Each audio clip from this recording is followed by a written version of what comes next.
देश के भीतर कृषि आधारित उद्योगों को भी इसके माध्यम से और कितना हमारे पास उत्पादन है उसकी सही जानकारी हो सकेगी, जिसके माध्यम से उनको संस्थागत विपणन जो बिक्री खरीद होती है उसके लिए उनको जोड़ने का अवसर होगा। कृषि इनपुट के सप्लायर को भी ये उससे सुविधा हो जाएगी कि इस क्षेत्र के भीतर किस प्रकार के इनपुट्स की आवश्यकता है और आंकड़ों के आधार पर जो और नवोन्मेषी कार्यक्रम है वो उसके माध्यम से चलाए जा सकेंगे। जैसा मैंने पहले बताया है कि 60 और 40% के रेशियो में भारत सरकार और राज्य सरकार इसका वहन करेंगे। किला मिर्जापुर इसकी 21.64 एकड़ जमीन पर ये बिल्डिंग और कुल मिला के इसकी एरिया है, जिसमें अर्धनिर्मित क्षतिग्रस्त बिल्डिंग और ओपन एरिया मिला के 21.64 एकड़ है। तीसरा है बरुआ सागर किला, ये झांसी में है, इसका एरिया है 7.39 एकड़। दूसरा एक संशोधन उत्तर प्रदेश कृषि और प्रौद्योगिकी विश्वविद्यालय के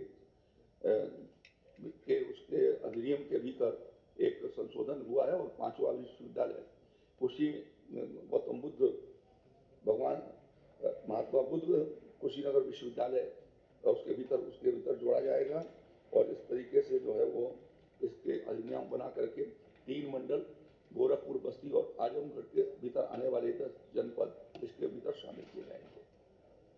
धन्यवाद। मोबाइल ऐप के माध्यम से क्रॉप कटाई के एक्सपेरिमेंट का अभी क्रॉप कटिंग जो होती है वो मैनुअली होती है, उसके माध्यम से इसका एक्सपेरिमेंट भी काफी प्रमाणित रूप से आ सकेगा और आपदा के दौरान जो नुकसान होते हैं उन क्षति का भी आकलन सही तरीके से होने के नाते उसकी जो उनको क्षतिपूर्ति दिया जाती है वह ठीक समय से समयबद्ध तरीके से सर्वेक्षण और उसको राहत दी जा सकेगी। कृषकों को इसका लाभ यह होगा कि विभिन्न सरकारी योजनाओं का लाभ के लिए बार बार सत्यापन की उनको जरूरत नहीं होगी। एमएसपी पर खरीद के लिए जो हर साल रजिस्ट्रेशन और उनका सत्यापन कराने की आवश्यकता होती है उससे उत्तर प्रदेश राज्य पर्यटन विकास निगम के माध्यम से हमारे लगभग 86 राही पर्यटक आवास गृह संचालित थे। वर्ष 22-23 में कैबिनेट से उनमें से ये निर्णय लिया गया कि जो हमारे लगातार घाटे में चल रहे थे, अव्यवस्थित नहीं थे, उस तरह के राही पर्यटक गृहों को PPP मूड में लोगों को आवंटित करने का निर्णय लिया गया था। उसी के क्रम में कुल 31 जो हमारे राही पर्यटक गृह इसके लिए अनुमोदित मंत्रिपरिषद द्वारा किए गए थे, उनमें से 10 पर्यटक आवास गृह राही वाले जिनका बेस प्राइस से बहुत अच्छे प्रतिशत में वृद्धि दर पर टेंडरों के आधार पर ई टेंडरिंग के माध्यम से अंतिम रूप से आज उनको PPP मूड में हम लोगों ने मंत्रिपरिषद से निर्णय लिया है और आगे किसी को ट्रांसफर या सबलेट नहीं की जाएगी। भूमि उपलब्ध कराए जाने के 2 माह के अंदर यदि निवेशक मौके पर कोई निर्माण या स्थापना कार्य नहीं करेगा तो उसे एक अवसर देकर उसको निरस्त भी की जा सकती है। ये खास तौर से हमारे ग्लोबल वार्मिंग और जलवायु परिवर्तन को देखते हुए ये किया गया है। एग्रीकल्चर वाला हो गया, शाही जी कर गए। ये एक ATS सिस्टम लागू हो रहा है परिवहन विभाग की ओर से। प्रदेश में वाहनों की तकनीकी स्वस्थता को यानी फिटनेस सर्टिफिकेट जो वाहन के लिए दिए जाते हैं उसका एक प्राइवेटाइजेशन किया जा रहा है। खास तौर से उसमें कंपटीशन के आधार के ऊपर हर मंडल में 2-2 लोगों को इस प्रकार से नियुक्त किया जाएगा एक बिड के माध्यम से, ताकि कंपटीशन भी हो और लोगों को जल्दी से फिटनेस सर्टिफिकेट दिया जा सके। ये परिवहन विभाग का है। इसके अलावा निर्णय लिया है ये राही पर्यटक गृह सोनौली महाराजगंज, राही पर्यटक आवास गृह बटेश्वर आगरा, राही पर्यटक आवास गृह गोकुल गांव मथुरा, राही पर्यटक आवास गृह बांदा,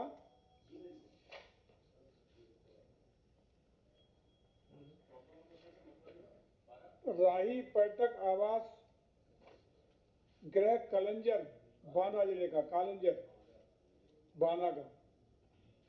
5वां है राही पर्यटक आवास गृह मथुरा। 6ठा है राही पर्यटक आवास गृह राधा कुंड मथुरा।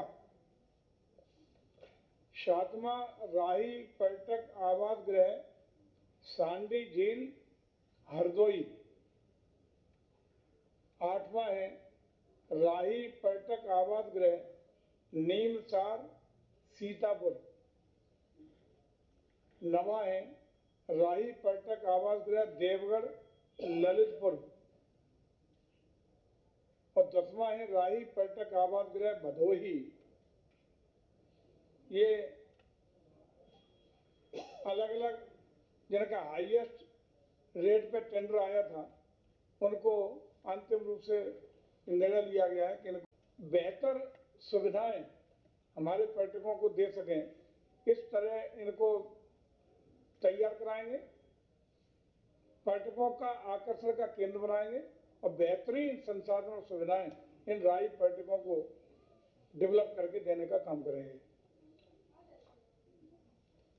दूसरा निर्णय लिया गया है आज की कैबिनेट में कि राज्य सरकार के अधीन 75% या पूर्ण रूप से जो क्षतिग्रस्त हमारी ऐतिहासिक धरोहरें, हेरिटेज बिल्डिंग्स, हेरिटेज किला, इनको हम लोग 90 साल की लीज पर आवंटित करने का हम लोगों ने निर्णय लिया है।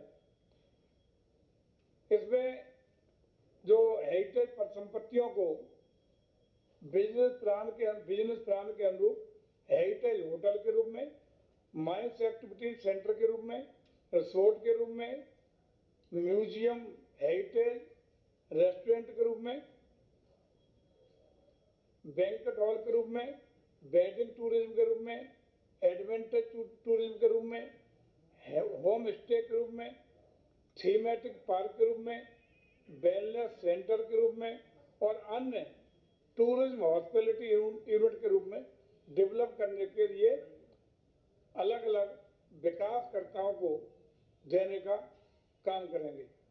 ये जो 9 बिल्डिंगें हम लोगों ने या उनकी बिल्डिंग, क्षतिग्रस्त बिल्डिंग या हेरिटेज परिसंपत्तियां हैं, उनमें पहली परिसंपत्ति है 76 मंजिल लखनऊ। इसकी 9.88 एकड़ जमीन को लिया गया है।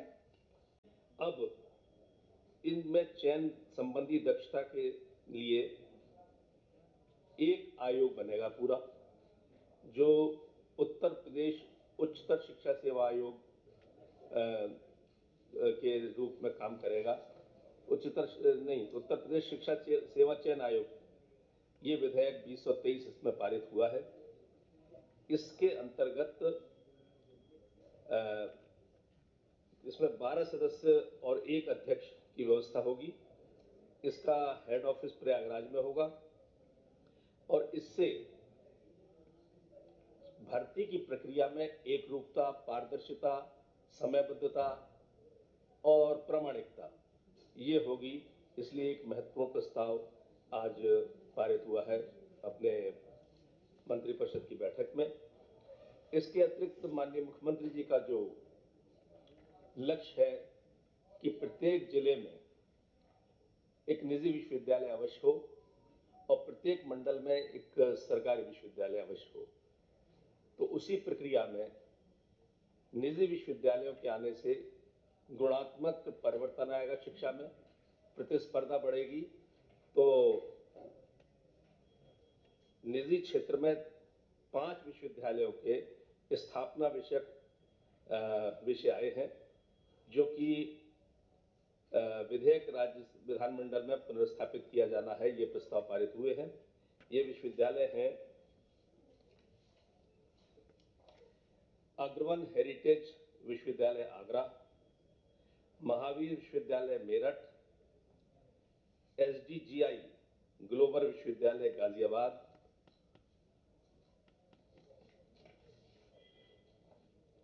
के.एम. कृष्ण मोहन विश्वविद्यालय मथुरा, मेजर एस.डी. सिंह विश्वविद्यालय फतेहगढ़।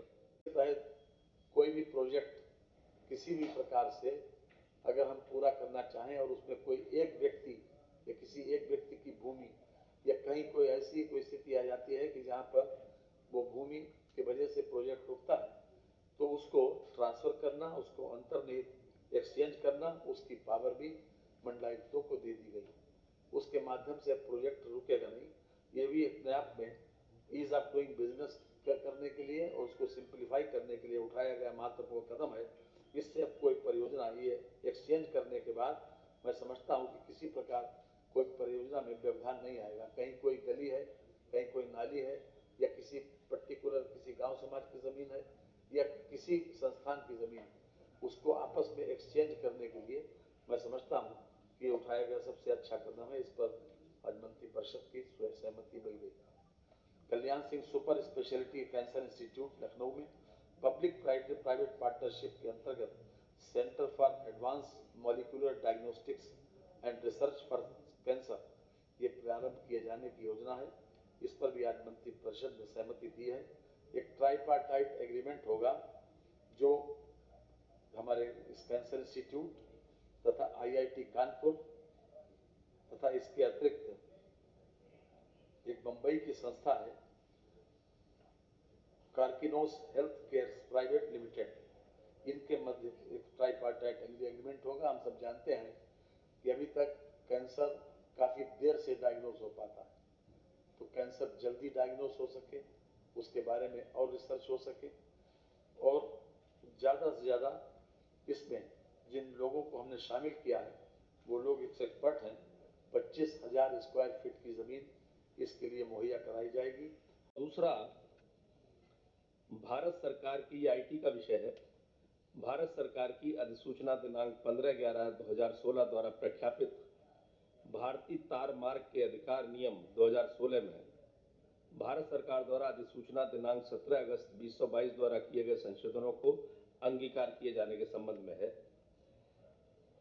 एक्चुअल में देश में दूरसंचार के क्षेत्र में इंफ्रास्ट्रक्चर की स्थापना और विकास हेतु समयबद्ध रूप से राइट ऑफ वे अनुमोदन प्रदान किए जाने की प्रक्रिया से संबंधित यह है जो आया है मंत्रिपरिषद के समक्ष। तो इसके लिए संचार एवं सूचना प्रौद्योगिकी मंत्रालय भारत सरकार द्वारा जो 15 नवंबर 2016 को Indian telegraph right of way rules 2016 निर्गत किया है, उसको क्रियान्वयन में अंगीकार करने के लिए ये प्रस्ताव आया था। इससे 5G रोल आउट में क्रियान्वयन की महत्ता दृष्टिगत आवश्यक बिंदुओं को समाहित किया गया है। इस निर्णय से उत्तर प्रदेश में 5G के रोल आउट की क्रियान्वयन को गति मिलेगी और 5G सेवाओं में प्रभावी रूप से लागू किए जाने से निवेशकों की संख्या में वृद्धि होगी उत्तर प्रदेश के अंदर। शिक्षा के क्षेत्र में, चिकित्सा संबंधी उपकरणों के संचालन में तथा कृषि क्षेत्र में 5G सेवाओं से संबंधित उपकरणों के उपयोग सहित अन्य क्षेत्रों में विभिन्न प्रकार के लाभ भी प्राप्त होंगे। जनमानस को भी इस निर्णय से 5G सेवाओं का लाभ मिलेगा। प्रस्तावित निर्णय से आम जनमानस को 5G सेवाओं का किफायती उपयोग कर सकेंगे, उन्हें सस्ती दरों पर इसका उपयोग मिल जाएगा और जन सामान्य को अपने व्यवसायिक कार्यकलापों के निष्पादन में भी सुगमता होगी।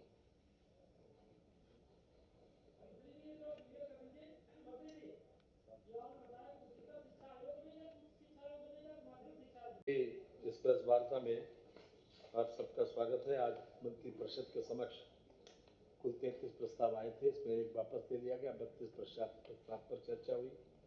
हमारे माननीय अभी मंत्रियों ने कई प्रस्तावों पर आपको अवगत भी कराया। मैं खास तौर से कुछ विषयों पर हम आपका भी ध्यान आकर्षित करना चाहते हैं। ये सबसे पहले लोक निर्माण विभाग। धन्यवाद बहुत बहुत उपाध्याय जी। ये मुख्यमंत्री जी की घोषणा के अनुसार जनपद बदायूं में मेरठ बदायूं मार्ग राज्य मार्ग 18 162 से 207 किलोमीटर चेनस तक, अर्थात लगभग 45 किलोमीटर का ये मार्ग 2 लेन से 4 लेन चौड़ीकरण सुदृढ़ीकरण सम्मिलित करते हुए लंबाई इसकी 45.4 किलोमीटर, इसका कार्य जिसकी पुनरीक्षित लागत 316 करोड़ 78 लाख 13 हजार रुपए, जीएसटी की धनराशि 923.89 लाख को जोड़कर कुल 326 करोड़ 2 लाख 2 हजार रुपए। इसको मंत्रिपरिषद ने आज अनुमोदित कर दिया है। इससे खासतौर से बदायूं मेरठ मार्ग पर चलने वाले लोगों को बहुत बड़ी सुविधा होगी। दूसरा प्रस्ताव भी पीडब्ल्यूडी का है।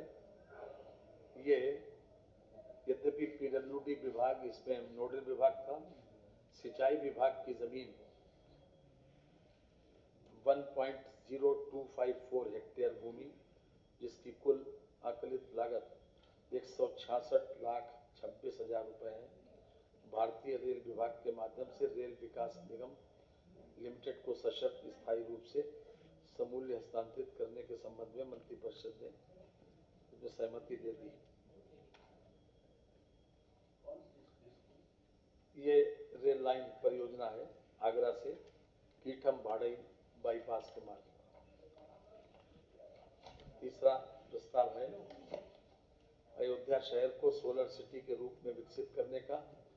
हम जानते हैं कि प्रदेश में हम लगातार सौर ऊर्जा को बढ़ावा दे रहे हैं और उसी परिप्रेक्ष्य में अयोध्या में 40 मेगावाट की सोलर विद्युत परियोजना की स्थापना के लिए ग्राम मजरा रामपुर हरवारा एवं ग्राम मजरा सराय राशि परगना हवेली एवं तहसील सदर में इस 165.10 एकड़ भूमि उपयुक्त पाई गई है और इसके लिए खास तौर से वहाँ 40 मेगावाट बिजली सौर ऊर्जा के माध्यम से पैदा करने की योजना है।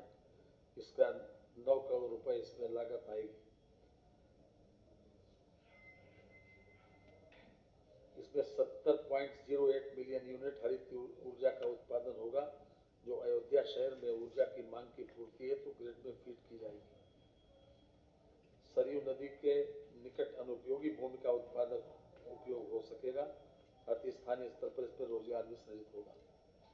चौथा है ये भी सौर ऊर्जा नीति, उत्तर प्रदेश सौर ऊर्जा नीति 2022 तथा उत्तर प्रदेश जैव ऊर्जा नीति 2022 के अंतर्गत सौर ऊर्जा परियोजना जैव ऊर्जा परियोजनाओं की स्थापना के लिए निवेशकों को भूमि उपलब्ध कराए जाने के संबंध में जो गर्मी का मौसम या इन्वायरमेंटल जो डिसबैलेंस हो रहा है उसको खास तौर से ध्यान में रखते हुए ये नीति खास तौर से लाई गई है। लगातार इस बात पर बल दिया जा रहा है कि हम सौर ऊर्जा को बढ़ावा दें, जैव ऊर्जा परियोजनाओं की स्थापना के लिए भूमि उपलब्ध कराएं। उत्तर प्रदेश सौर ऊर्जा नीति 2022 एवं उत्तर प्रदेश जैव ऊर्जा नीति 2022 में परियोजनाओं को भूमि उपलब्ध कराने के लिए एक महत्वपूर्ण कदम है। इसमें सौर ऊर्जा परियोजनाओं और जैव ऊर्जा परियोजनाओं की स्थापना के लिए सार्वजनिक उपक्रमों हेतु ₹1 प्रति एकड़ प्रति वर्ष के सांकेतिक मूल्य पर ये सरकारी संस्थाओं को ₹1 प्रति एकड़ प्रति वर्ष के सांकेतिक मूल्य पर तथा निजी निवेशकों को ₹15,000 प्रति एकड़ प्रति वर्ष के लीज रेंट पर अधिकतम 30 वर्षों के लिए भूमि उपलब्ध कराई जाएगी। निवेशक के साथ यूपी नेडा और